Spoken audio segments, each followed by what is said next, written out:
하나님의 말씀은 구약성경 이사야 41장입니다. 이사야 41장 8절에서 13절까지 말씀입니다. 구약성경 1016페이지에 있습니다. 이사야 41장 8절에서 13절까지 말씀입니다. 다 같이 하나님의 말씀을 받들어 읽겠습니다. 그러나 나의 종 너 이스라엘아, 내가 택한 야곱아, 나의 벗 아브라함의 자손들아, 내가 땅 끝에서부터 너를 붙들며 땅 모퉁이에서부터 너를 부르고 내게 이르기를 너는 나의 종이라. 내가 너를 택하고 싫어하여 버리지 아니하였다 하였노라. 두려워하지 말라, 내가 너와 함께함이라. 놀라지 말라, 나는 내 하나님이 됨이라. 내가 너를 굳세게 하리라. 참으로 너를 도와주리라. 참으로 나의 의로운 오른손으로 너를 붙들리라. 보라, 내가 어떤 자들이 수치와 욕을 당할 것이요 너와 다투는 자들이 아무것도 아닌 것 같이 될 것이며 멸망할 것이라. 내가 찾아도 너와 싸우던 자들을 만나지 못할 것이요 너를 치는 자들은 아무것도 아닌 것 같고 허무한 것 같이 되리니 이는 나 여호와 너의 하나님이 내 오른손을 붙들고 내게 이르기를 두려워하지 말라, 내가 너를 도우리라 할 것임이니라. 아멘. 순서가 지난주에는 이사야 43장을 보았었는데 다시 41장으로 왔습니다. 오늘은 그 본문의 연속성을 두지 않고 주제로 설교를 잡다가 오늘 본문으로 이렇게 잡게 되었습니다. 오늘 본문은 이사야 41장이죠. 41장이고 41장은 40장 뒤에 있습니다. 우리가 여러 번 나눴다시피 이사야서는 크게 두 부분으로 나뉘죠. 전반부는 1장부터 39장까지 이고 그것은 역사 속에서 이스라엘의 범죄와 그리고 그 범죄로 인한 하나님의 징계를 이야기합니다. 그리고 40장부터 마지막 66장까지는 후반부로서 그 가운데 은혜를 베푸시고 또한 그 역사를 통한 징계, 나중에는 그 징계가 바벨론 포로까지 이렇게 끌려가는 것까지 이야기하죠. 거기서 돌아오게 하실 하나님, 버린 것 같지만 완전히 잃어버린 것 같지만 이들을 다시 돌아오게 하실 하나님의 약속이 이제 40장부터 66장까지에 쭉 이렇게 기록되어 있습니다. 그러다 보니 한 가지 의문이 생기는 게 있는데요. 그게 뭐냐면 그 후반부인 40장부터 66장까지의 내용을 이렇게 한번 쭉 읽어보다 보면 문득 이런 생각이 듭니다. 이사야 선지자는 그 남유다의 후반부에서 선지자직을 감당했던 사람입니다. 그러니까 이사야 선지자의 생전 사역과 바벨론 포로 기와는 역사적으로는 겹치지 않습니다. 그런데 이사야서를 읽어보면 바벨론 포로기의 이야기를 쭉 하는 내용들이 군데군데 이렇게 삽입되어 있거든요. 그렇죠. 그런 게 있습니다. 그럼 우리는 그냥 성경이겠거니, 그리고 이제 이사야서를 이사야 선지자가 적었겠거니 하고 그냥 고민 없이 넘어갈 때가 있는데요. 뭐 고민 없을 때는 크게 문제가 드러나지 않을지 몰라도 이것이 마음에 탁 들어오다 보면 성경 자체에 대한 의구심이 생길 수가 있습니다. 그래서 어떤 사람들은, 어떤 신학자들은 그 말 그대로 내용 자체와 또한 그 연구의 결과물들로 이런 이야기들을 합니다. 이사야 선지자의 이 글, 그러니까 이사야서를 이야기할 때 그것이 이사야 한 사람에 의해서 그의 손을 통해서, 그의 손에 적힌 그 펜을 통해서, 들린 펜을 통해서 적혀졌다기보다 이사야가 주인공이 되는 이야기들을 그 후대에 이렇게 이제 모은 것이다 라고 하는 그 신학자들이 많이 있습니다. 의외로 많이 있습니다. 그런데 우리 전통적인 보수 교단에서는 이 이사야 선지자가 말 그대로 선지자 아닙니까? 앞날을 내다보고 예언할 수 있는 사람입니다. 그것은 개인적인 능력이라기보다 하나님께서 그에게 앞날을 보여주시고 그 보여주신 날을 백성들에게 이야기하게 하신 겁니다. 그러니 그 이후에 일어날 일들을 이야기할 수 있죠. 예언자적 관점에서 적을 수 있습니다. 그래서 전통적인 보수 교단에 속한 사람들은 이러한 시차들을 그렇게 이제 해결하고 받아들입니다. 그리고 이제 이것이 이사야에서만 있는 것이 아니고 여러분들이 뭐 다른 성경들을 읽을 때, 특히 구약 성경들을 읽을 때 그렇게 마음에 와서 부딪힐 때가 있습니다. 특히 뭐 대표적인 예로 모세오경을 들 수도 있죠. 왜냐하면 모세오경이 창세기부터 창세기, 출애굽기, 레위기, 민수기, 신명기까지 아닙니까? 그러면 모세가 등장하는 성경은 두 번째 권인 출애굽기부터입니다. 그러니까 창세기에는 모세가 등장하지 않습니다. 모세가 등장하기 400년 전의 이야기까지가 인제 그 창세기의 마지막이라고 할 수 있죠. 그 시간 텀이 굉장히 긴 겁니다. 마치 말라기와 예수님 출생 사이에 400 년의 기간이 있는 것처럼, 물론 정확히 그렇지는 않죠. 정확히 그렇게 따지실 수는 없지만 약 그 정도의 시간 차이처럼 창세기와 출애굽기 사이에는 그렇게 차이가 있습니다. 그러면 모세가 본 일들을 기억할 수는 없는 것이죠. 그럼 이제 짐작해 보건대 그전부터 조상들, 뭐 아브라함 이전부터 노아 시대 때부터 뭐 시작해서 전해져 내려온, 조상들로부터 전해져 내려온 일들 이나 아니면 그 말에 대한, 그 구전에 대한 뭐 기록이 어느 정도 뭐 다르게 남아 있었다든가 그런 것들을 모세를 통해서 조합되었다라고 이제 이렇게 인제 보기도 하고, 또 어떤 사람들은 모세가 선지자직을 감당했기 때문에 그가 영감을 받아 창세기의 내용을 적었다 하는 사람들도 있습니다.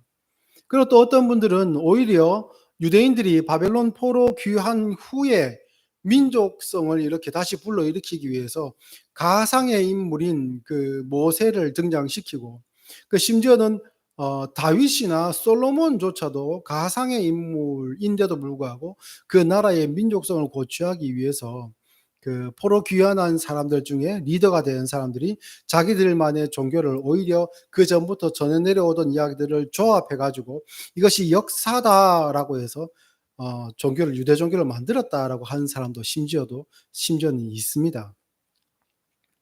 이런 이야기들이 나오는 이유는 있죠. 왜냐하면 성경이 말 그대로 모세오경 하면 일반적으로 모세가 적은 글, 이사야서 이렇게 하면 이사야가 적은 글, 보통 이렇게 받아들이고, 사무엘 상하도 마찬가지입니다.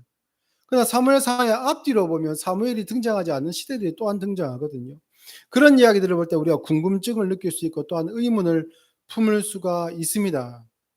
그러나 여러분, 이런 부분들을 미리 걱정할 필요가 없는 게요, 지금 우리가 가지고 있는 성경, 특히 구약 성경의 이 기본적인 형태는 이미 예수님께서 오시기 전에 완료가 되었습니다. 완성이 되었습니다.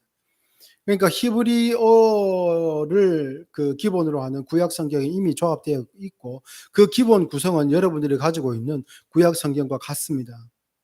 그러면 예수님께서 처음 이 땅에 오셨을 때에 하나님의 말씀이라고 하면 그때는 신약 성경이 없을 때 아닙니까? 구약 성경을 이야기하는 겁니다. 근데 그 구약 성경에 대해서 예수님께서 가타부타 말씀이 없었거든요. 그리고 그 말씀이 하나님의 영감으로 된 것이라는 것을 예수님께서는 인정을 하시고 그 내용 자체에 대해서 어떻게 말씀 안 하셨습니다. 그래서 우리는 구약 성경이 역사적으로 조금 맞지 않은 것처럼 보이고, 그 저자가 앞뒤로 뭔가 좀 다른 것처럼 보이고, 그래서 다른 사람의 손이 개입된 것처럼 보이고, 그럼 이게 뭔가 문제가 생기는 것이 아닌가라고 우리가 불안해할 수 있지만 여러분, 걱정 안 하셔도 된다는 겁니다. 그리고 또한 이 성경의 저자는, 이사야서는 이사야의 손과 입을 통해 적혀졌다 할지라도 그 저자는 하나님이십니다. 모세오경 역시 마찬가지고 사무엘 상하 역시 그 저자는 하나님이십니다. 그래서 그 성경이 적혀질 때에, 기록될 때에 어떠한 과정과 어떠한 누구의 손과 방법을 통해서 적혀지게 되었는가는 크게 중요하지 않습니다. 그것이 하나님의 말씀이라는 것이 중요합니다. 그리고 그것을 예수님께서 인정하셨다는 것이 중요합니다. 간혹 가다가 여러분들이 이제 교회 바깥에서 옛날에 신앙생활을 하다가 그 믿음을 잃어버리고 인제 교회를 떠난 분들 같은 경우에 "내가 성경을 내가 옛날에 신앙생활할 때 이렇게 저렇게 보니까 허점이 많더라."라고 인제 기존 신자들에게 그러한 이야기들을 하면서 그 믿음을 흔들려고 하거나, 물론 좋은 의도로 말할 수도 있지만 그렇게 시험하듯이 이렇게 도전하시는 분들이 간혹 있는데요. 그럴 때 여러분 걱정하지 마시고 금방 제가 말씀드린 것처럼 그렇게 이야기하시면 됩니다. 그러한 뭐 크고 작은 그러한 오류처럼이라고도 보일 수 있는, 바깥에서 공격받을 수도 있을 것 같은 그러한 구조 속에 이 이사야서가 있다는 것을 여러분 기억하시고, 그리고 41장도 그 안에 포함되어 있다는 것을 여러분 꼭 기억하셔야 됩니다. 그런데 여기서는 의문을 가질 필요도 없고 그것이 인제 걱정하실 필요도 없는 것인데요. 근데 이것은 여러분 어 무시하시면 안 되는 게 있습니다. 그 구조와 배경에 대해서는 여러분 크게 걱정하실 필요가 없다 할지라도 그 내용을 통해서 여러분과 저의 우리의 마음속에 뭔가 턱 부딪히는 게 다가올 수 있습니다, 내용상에.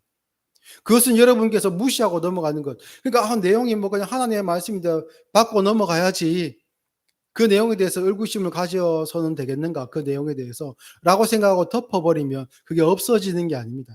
스물스물 나중에 올라오게 되고 그것을 내가 해답을 찾지 못했을 때 혼란에 빠질 수 있습니다.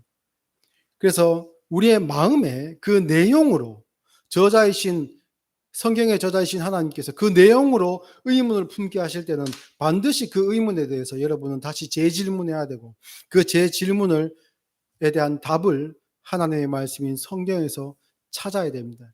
그래서 어떻게 보면 하나님의 말씀을 우리가 접할 때에 다양한 방법으로 하나님의 말씀을 접할 때에 우리 안에서 생길 수 있는 의문들은 어떻게 보면 하나님께서 우리에게 하시는 말씀이다. 하나님께서 내게 지금 말씀하고 계신다. 이것을 영감이다. 뭐 성경적인 영감이다. 이렇게 이해하라는 것이 아니고요. 그러한 의문이 내 마음 가운데 여기에 대한 해답을 네가 찾아라. 씨름해서 찾아라. 라고 하시는 하나님의 음성으로 생각하실 수 있어야 됩니다.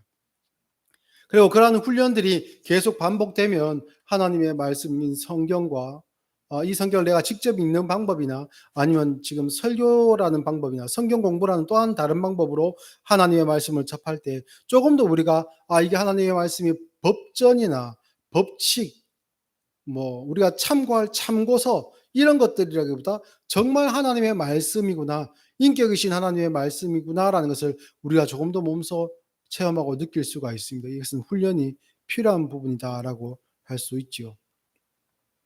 이 앞에 이렇게 좀 길게 서두를 이야기한 그 이유가 있습니다. 전반부와 후반부를 넘어오면서 이사야서는 크게 분위기가 달라진다고 제가 말씀드렸지 않습니까? 역사를 통해 이스라엘 백성들의 죄악을 하나님께서 징계하십니다. 그래서 나라는 망하고 포로로 끌려갑니다. 포로로 끌려가는 이스라엘 백성들, 또한 포로로 끌려간 이스라엘 백성들, 거기서 노예 생활하는 포로로서의 생활을 하는 이스라엘 백성들을 위로하기 위해서 주시는 하나님의 말씀이 있습니다. 다시 돌아오게 할 것이고 회복하실 것이다. 그럼 여기서 의문이 생깁니다. 다시 돌아오게 하실 거면 왜 애초에 가게 하십니까? 회복시키실 것이면 왜 애초에 나라를 망하게 하십니까? 라는 의문이 듭니다. 안 들면 여러분이 믿음이 좋다 해야 되나요? 아니면 어떻게 이해를 해야 되나요? 이런 의문이 드는 시점이 오게 됩니다. 정말 그 43장 2절 같은 경우에는 물 가운데로 지날 때에 내가 너와 함께 할 것이라. 강을 건널 때에 물이 너를 침몰하지 못할 것이며 내가 불 가운데로 지날 때에 타지도 아니할 것이요 불꽃이 너를 사라지도 못하리니. 물과 불이 너를 해하지 못할 것이다라고 하나님께서 말씀하시는데 그럼 차라리 물과 불로부터 떼놓으면 좋을 것 아닙니까? 그죠? 애초에 떼놓으면 좋을 것 같습니다. 그런데 하나님께서 그렇게 안 하십니다. 역사를 통해 징계하시지만 결국 그 역사를 뒤집고 이스라엘을 살리실 것이라면 그러면 그 현재의 역사를 통해 고난받고 있는 환경을 통해 고난받고 있는 그 이스라엘 백성들의 현재는 그 순간의 고민과 몸부림은 무슨 소용이 있냐는 겁니다. 어차피 그렇게 역전시키실 것 같으면 현재의 고통스러운 상황에서 방치하실 이유가 없지 않는가.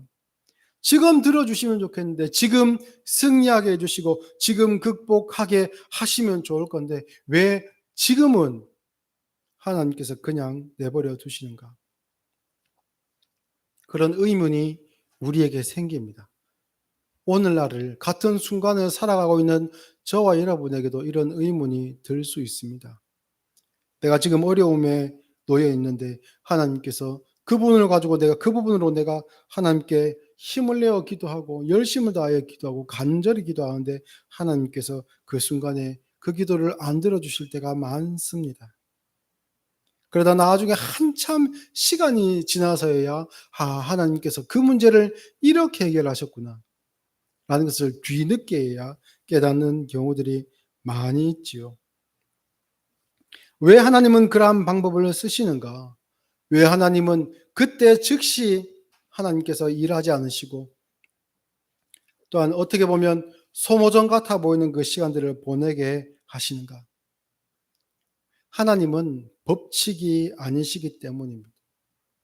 하나님은 우리 머릿속에 있는 개념이 아니시고 하나님은 인격이시기 때문에 그 시간을 우리에게 허락하십니다.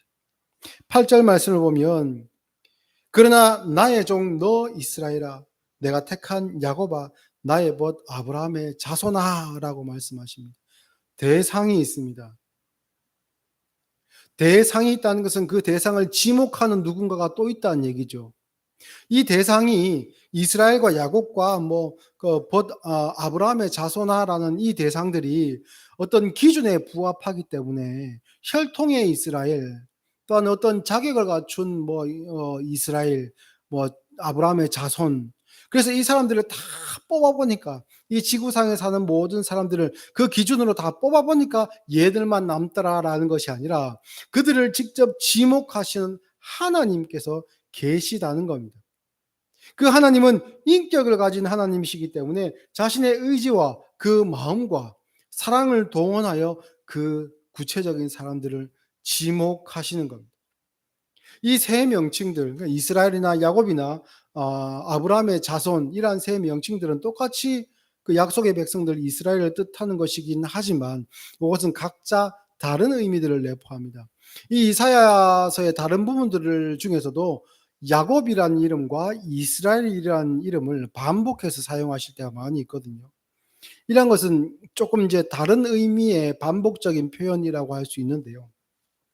호세아 12장에 보면 이런 표현이 있습니다. 제가 읽어드리겠습니다. 호세아 12장 1절.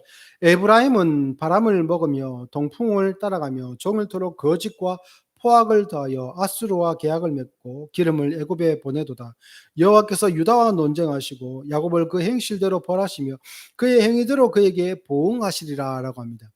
여기서 보면 첫 번째 1절에 에브라임이 등장하는데요. 에브라임은 북쪽 나라 이스라엘의 대표적인 지파입니다. 가장 강성한 지파. 그래서 에브라임이란 이름이 간혹 또는 종종 북이스라엘을 뜻하는 표현으로 쓰이기도 합니다. 그리고 남유다는 반면에 유다 족속, 하나의 족속뿐만 아니라 유다 나라 전체를 표현하는 유다라고 이렇게 표현되기도 합니다. 그런데 그 둘에 대해서 하나님께서 말씀하실 때에 야곱을 그 행실대로 벌하시며 그의 행위대로 그에게 보응하시리라라는 말씀을 합니다.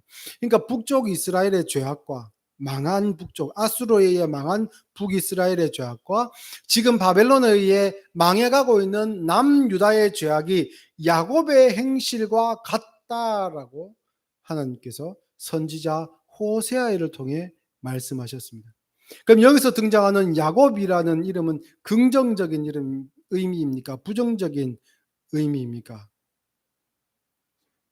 북이스라엘과 남유다의 죄악을 야곱의 행실과 이제 하나로 이렇게 표현을 하고 있으면 그것이 야곱이라는 이름이 긍정적인 표현이겠습니까? 부정적인 표현이겠습니까?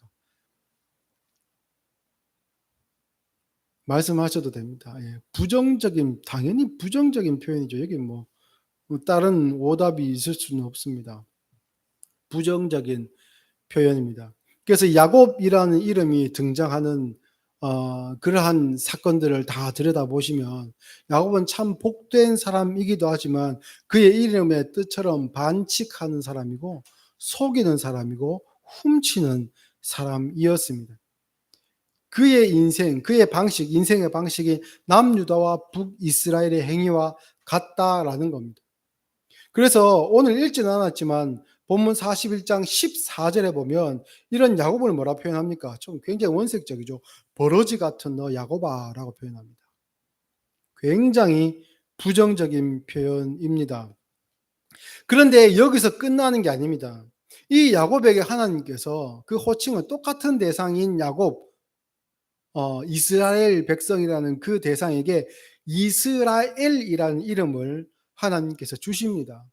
버러지 같은 야곱임에도 불구하고 이스라엘이라는 이름을 주십니다. 그리고 이 이름을 주셔갖고 승리하게 하신 하나님께서 야곱의 인생을 통해 지금 현재의 남유다와 북이스라엘이 망해가고 그것이 야곱의 죄와 같은 죄 때문에 망하는 것처럼 보일지라도 하나님의 약속은 한 사람 야곱을 망한 자리에서 일으키신 것처럼 승리자로 이스라엘이라는 이름으로 일으키신 것처럼 이 망해가는 이 나라들도 하나님께서 똑같이 같은 내용으로 일으키실 것이다.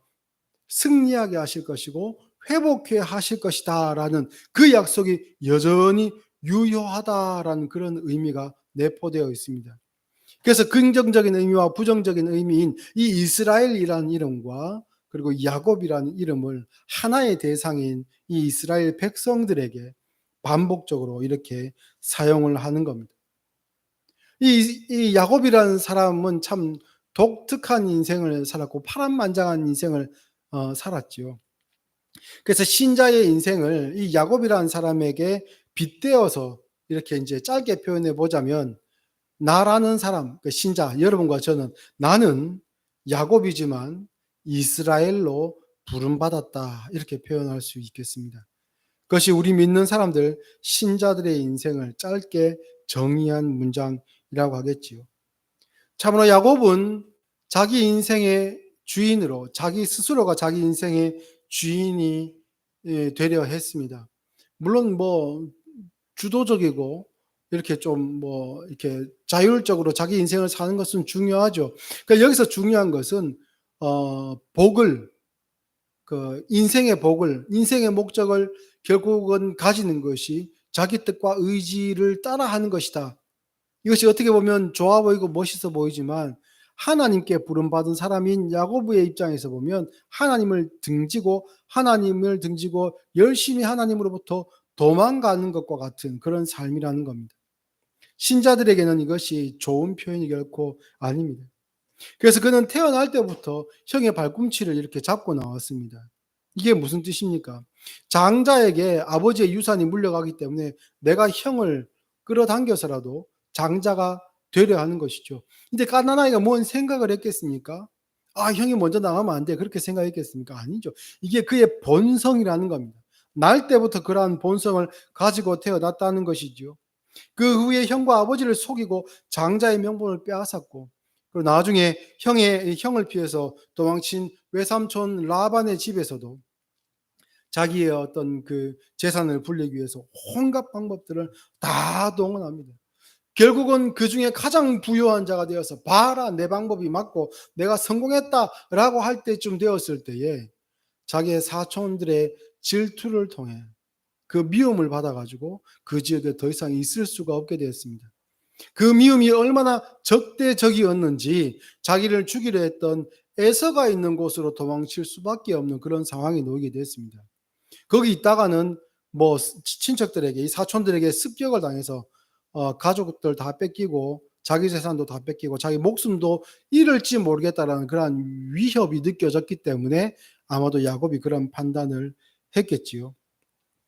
그리고 고향으로 돌아가는 와중에 야복나루에서 하나님의 사자를 만나게 되죠. 거기서 이스라엘이라는 이름을 받게 됩니다. 처음 등장하는 그의 이름입니다. 그 이름의 뜻은 무엇이냐? 하나님과 겨루어 이긴 자라는 이름이랍니다. 이게 참 당혹스럽습니다.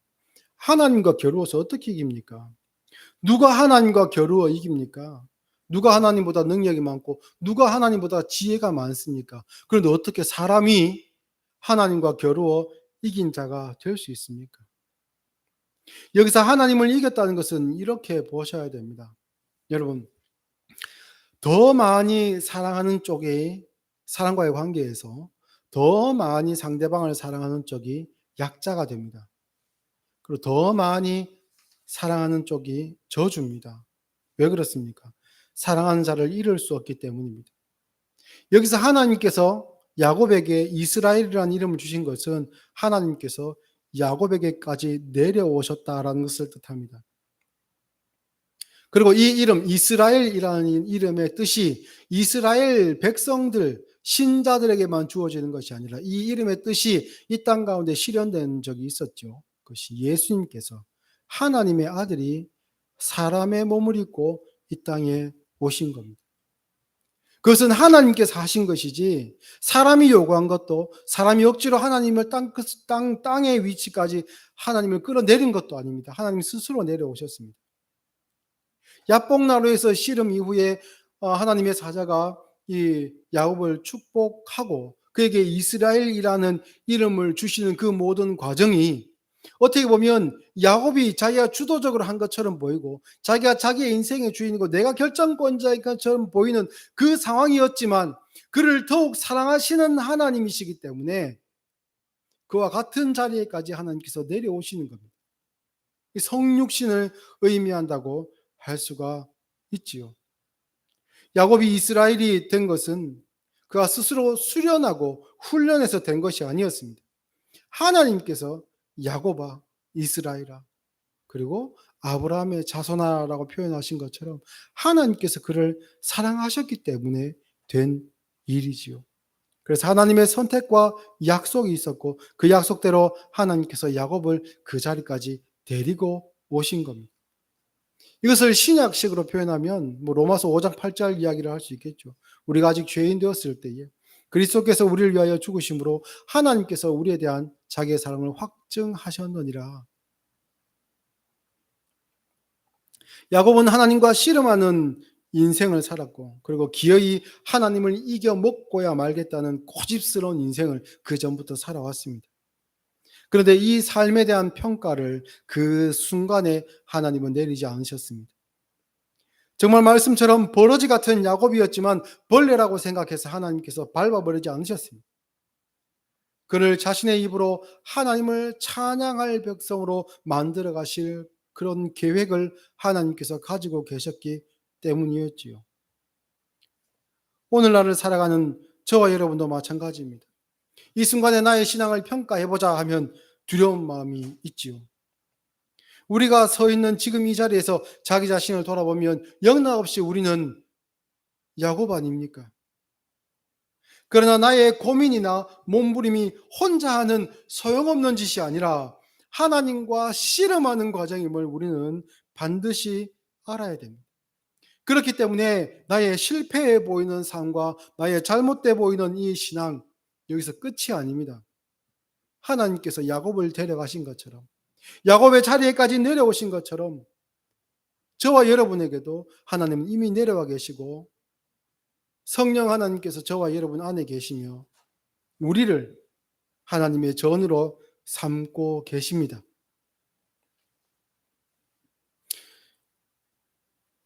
아이를 키우다 보면 깨닫게 되는 게 있습니다. 이제 아이를 처음 낳아 보면 얘는 그 자아를 가지고 있지 않죠. 그리고 스스로는 며칠 못 넘깁니다. 부모의 돌봄이 없으면 며칠 넘길 수가 없습니다. 그래서 이게 키우다 보면 그 정신이 있고 육체가 있지 않습니까? 사람이 정신과 육체로 생물학적으로는 그렇게 이제 뭐 이루어졌다 하면 그 정신과 육체가 이렇게 자라갑니다. 아이들은 한참 같이 자라가는데 사춘기와 2차 성징을 거쳐가면서 보이는 특징이 있습니다. 정신이 자라고 육체가 자라가는데 이 육체가 자라가는 속도를 정신이 따라가지 못합니다. 보통은 그렇습니다. 보통 일반적으로 그렇습니다. 그런데 간혹가다 그런 아이들이 있죠. 아직 육신은 어린아이인데 나이도 적은데 생각이 굉장히 성숙해가지고 어른처럼 말하는 친구들이 간혹 있습니다. 그런 아이들을 보면 특이하다고 생각하고 이제 애 어른이라고 이야기하기도 하고 애 늙은이라고 하기도 하지만 일반적으로는 몸이 정신보다 먼저 자랍니다. 그러니까 이게 정신이 몸보다 늦게 자라다 보니까 이게 이제 스스로 감당 못하는 그런 시기들이 있죠. 그것을 이제 사춘기라고 이야기합니다. 그러면 자기 정신으로 자기 몸을 감당하지 못할 때 뭐 걔들은 어떻게 살아갑니까? 자기 삶을 자기 생을 책임질 수 없는데 걔들은 어떻게 살아갑니까? 예. 그 미성숙해 보이는 불안정해 보이고 불균형해 보이는 그 아이들에게 부모가 있습니다. 그래서 일을 해서 먹여 살리지요. 그리고 학교를 보내고 옷을 사 입히고 말 안 들으면 어르기도 하고 달래기도 하고 안 되면 타이르기도 하고 다그치기도 하고 이게 나중에는 그 몸이 부모의 몸보다 더 커져 가지고 버거울 지경이 되면 안 갈라가는 길을 앞에서 끌기도 하고 또 엉덩이가 무거워도 뒤에서 그 엉덩이를 받쳐서 밀고 가기도 합니다. 그 지금 몸에 우리는 어떻게 보면 겉으로 보이는 모습들 하는 행위들을 이렇게 보면 참 훌륭한 신앙인처럼 흉내를 낼 수는 있습니다. 그러나 우리 속이 아직까지 성숙하지 못한 경우가 많죠. 지금 몸에 지금 정신으로는 참 신앙생활을 하는 게 어렵습니다. 틀린 것 같기도 하고 잘못 가고 있는 것 같기도 하고 그래서 신앙적으로 반항하기도 하고 때로는 믿음의 비행을 저지르기도 합니다. 그런데요, 우리 믿음의 부모님이신 영혼의 부모님이신 하나님은 절대 우리를 포기 안 하십니다. 때로는 우리 생각에 '아 하나님께서 나를 포기하신 게 아닌가.'라고 착각되는 그 순간도 있을지 몰라도 그때에도 하나님께서는 절대 우리를 향한 기대를 버리지 않으시고 우리 곁에 계셔 주십니다. 우리는 그 과정 중에 있는 겁니다. 그래서 결국 자녀가 자라 가지고 부모의 마음을 깨닫는 자리가 되면 그리고 그 부모가 되어서 자기의 어릴 때와 같은 자기 자신과 같은 어린아이를 품게 되면 부모의 마음을 온전히 이해하는 것이죠. 우리 역시 지금 하나님의 돌보심을 받고 있습니다. 아직 미성숙합니다. 지금 내가 선자리에서 내가 정말 야곱 중에 야곱이구나라고 느낄 수 있습니다. 그리고 오늘날의 이 현재의 나의 몸부림이 어떻게 보면 무의미해져 보이기도 하고 무의미해 보이기도 하고 지금 내가 성장하고 내가 지금 보내고 있는 이 세월이 너무 소모적으로 보이기도 하고 하나님께서 이거 좀 훌쩍 뛰어넘게 하시면 좋겠는데 하나님께서 이거 좀 해결해 주시면 좋겠는데 그래서 하나님께 때를 써보기도 하고 이거 주세요 저거 주세요 해보기도 하는데 하나님께서 그것을 덜컥 안 주시고 척 안 내놓으시니까 서운한 마음이 들 때도 있고 반항심이 들 때도 있습니다. 그런데 우리는 지금 잘하고 있습니다. 하나님께서 저와 여러분을 먹이고 계시고 입히고 계시고 훈련하고 계십니다. 오늘 살아가는 우리의 고민 그리고 노력, 몸부림, 지금 내가 선 자리에서의 나의 모습 이것은 이를테면 하나님께서 나를 여기까지 데리고 오신 것에 대한 결과물이 아닐까라고 생각해 봅니다. 이것은 월반하거나 단축시킬 수 없습니다. 그 하루를 실패하고 짜증내기도 하고 투닥거리기도 하면서 그 하루를 겪어내야 됩니다. 시편 90편에 보면 그 모세 자신의 고백처럼 사람이 그 연수가 이 수명이 보통 70이고 강건한 사람도 건강한 사람도 80살이다라고 그가 고백하는데 그가 몇 살에 부름받았습니까? 80에 부름받았죠. 효율로 따지면 한 30대나 40대쯤에 부르면 얼마나 좋습니까? 그런데 80세에 부름을 받았습니다. 부름받을 당시에 모세가 무슨 생각을 했을 것 같습니까? 태어나서 40년간 바로의 궁에서 왕자로 살았는데 그리고 그 시간을 지난 80세의 자리에서 그때를 이렇게 돌아보니까 '아 참 그때 내가 수치스러운 시간이었다.'라는 생각이 들지 않았을까요? 왕자이면서도 그는 자기 백성을 위해서나 하나님을 위해서 뭔가 한 게 없어 보입니다. 결국 도망자 신세가 되었죠. 그리고 이후에 광야에서 40년은 어떻습니까? 이름 없는 자로 살았습니다. 41살, 42살, 43살, 50대가 되고 60대가 되고 70대가 되며 그에게 무슨 일이 있었는지는 성경은 기록하지 않습니다. 그냥 뛰어넘습니다. 이름 없는 자로 살았습니다. 하나님의 나라에 그 백성들을 위해서 별로 도움되는 삶도 의미 있는 삶도 그는 살지 못했습니다. 그리고 그 모든 인생 보통 건강한 사람이 살 수 있는 그 80년의 시간을 쭉 다 흘려 보내버린 것입니다. 허무하지요. 맥이 빠지지요. 그런데 그 시간에 그를 하나님께서 부르셨습니다. 그런데 이후에 40년의 시간을 보면요. 80세의 모세였기에 그 시간을 감당할 수 있었다는 그런 생각이 듭니다.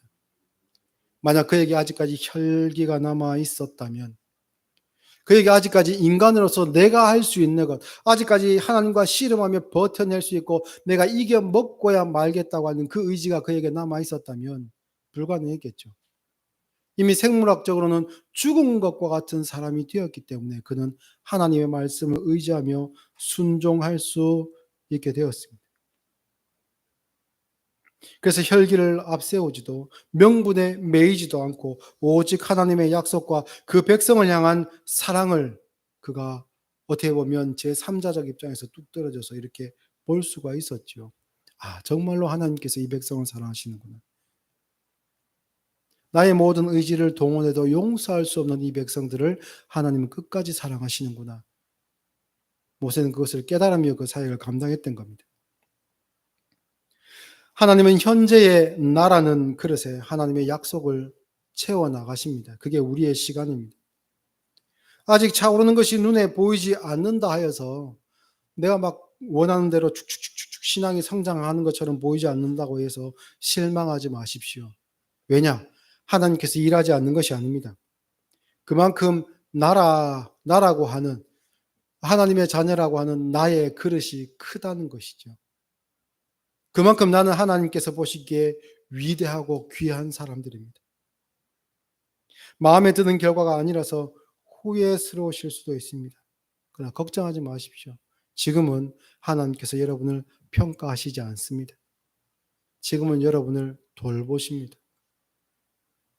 여러분의 하루의 시간이 만족스럽지 않고 회한에 가득 차 있는 순간이 혹 있다 할지라도 결코 실망하지 마시고 나를 사랑하시고 이스라엘을 사랑하신 하나님 그 약속 내게도 하셨다는 것 꼭 기억하시고 그 사랑을 근거로 신앙생활 하실 수 있는 우리 모두가 되었으면 좋겠습니다.